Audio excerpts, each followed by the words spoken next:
All right, guys. This one may get me in a little bit of trouble because you guys are going to giggle a lot through it. But this is my kid's most favorite book, especially Aaron's. He likes to giggle through it. Now, John's videotaping me, and he says instead of Walter, I'm supposed to say Zoe, the farting dog. Because, as we all know, my bulldog has problems. But this is William Kotzwinkle and Glenn Murray, illustrated by Audrey Coleman, and it's Walter, or Zoe, the farting dog.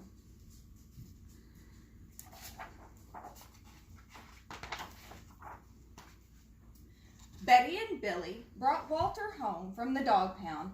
Nobody wanted him, said Billy. But we love him, said Betty. Well, he smells awful, said their mother.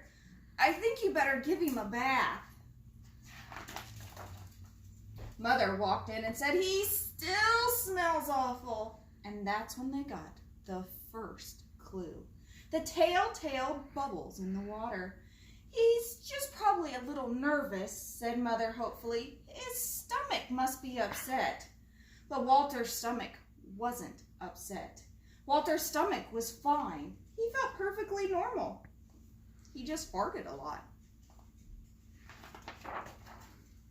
He did it when he bathed. He did it when he played with Betty and Billy. He did it when he walked around the house. He did it in the dining room. He did it in the kitchen. And he did it in his sleep. This kind of does sound like my dog, Zoe.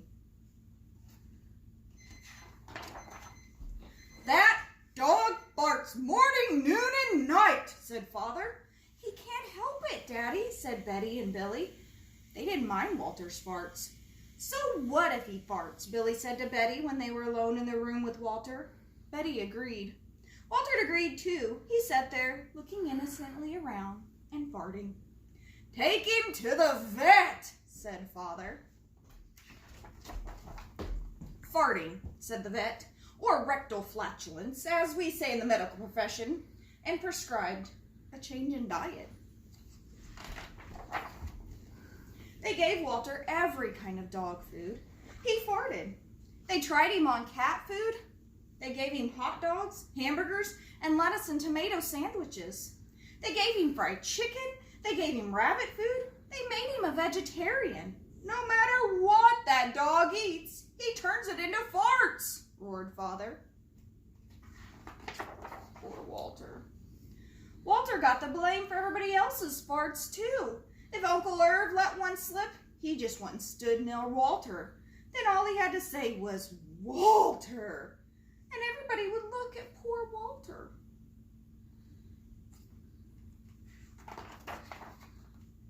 He has to go back to the pound, said Father.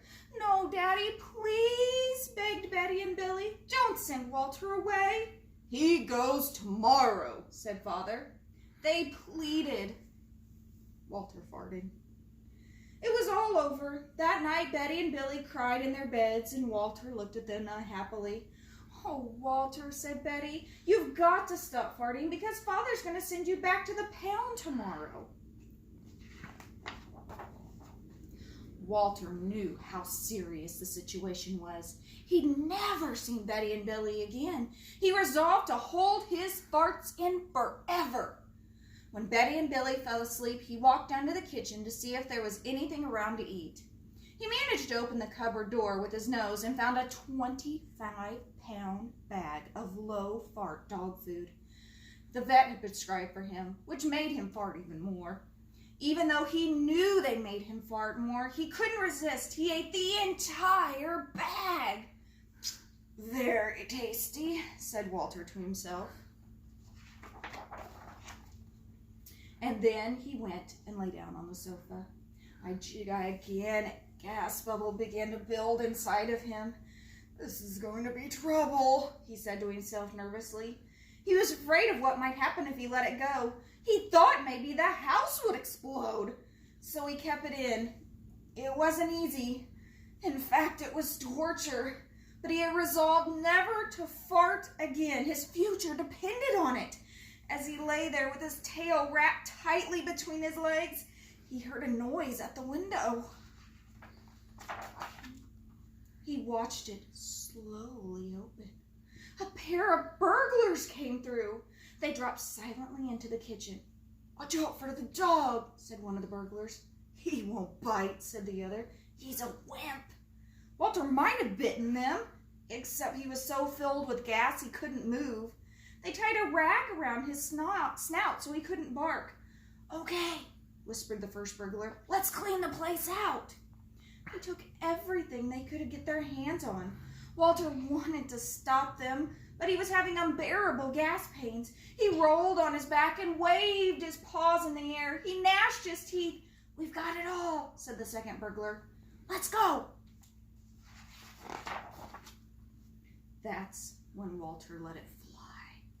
It was the worst fart of his life. It made a tremendous noise and shot him across the room. A hideous cloud filled the air. The burglars clutched their throats, unable to breathe. With tears in their eyes, they raced for the window. They tried to grab their bag with all the valuables in it, but their arms were too weak. Let's get out of here. They jumped out of the window and ran up the block, choking and gasping for air. Still blinded by Walter's attack, they stepped into the headlights of an approaching police car. "Hold it right there," said the policeman. When father and mother came down in the morning, they found the open window and they saw the bag with their valuables in it, and Walter was sitting beside it. He still had the rag tied around his snout. You'd have to say he looked heroic. "You saved the silverware," cried Mother. "You saved the VCR," cried Father. "Good dog, Walter. You're our dog, even if you do fart all the time." And so the family learned to live with Walter, their hero dog. And that's the end of our tale. But look, there's something capturing his parts. Walter's Wonder Park, 100% natural gas powered. Do you think we could power a whole park with Zoe? Maybe. You never know. Have a great day, guys.